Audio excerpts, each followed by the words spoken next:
nouveau bilan lecture et c'est parti.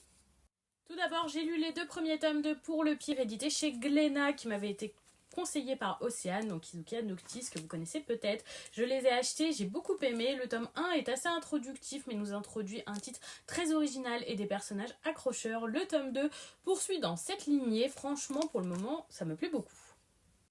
Chez Akata, ensuite, j'ai lu l'intégrale de Rouge Eclipse qui m'avait été conseillée par Niali Manga. Donc j'avais acheté directement les 3 tomes. Je dois dire que ce titre m'a beaucoup plu sur certains points de l'histoire, notamment comment le sujet du physique, de l'apparence a été traité. Pour le reste, on est sur une romance plutôt classique. Je regrette quand même le choix final et le dénouement du triangle amoureux qui pour moi n'était pas la meilleure des fins. Malgré tout, ce fut une bonne lecture et une chouette découverte.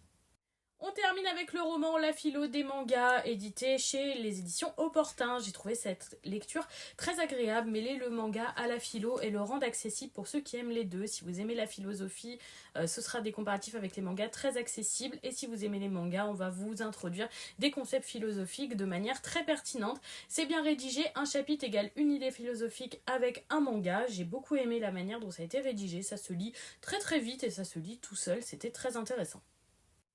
Et donc voilà pour ce bilan lecture, dites-moi si vous avez lu ces titres ou s'ils vous tentent.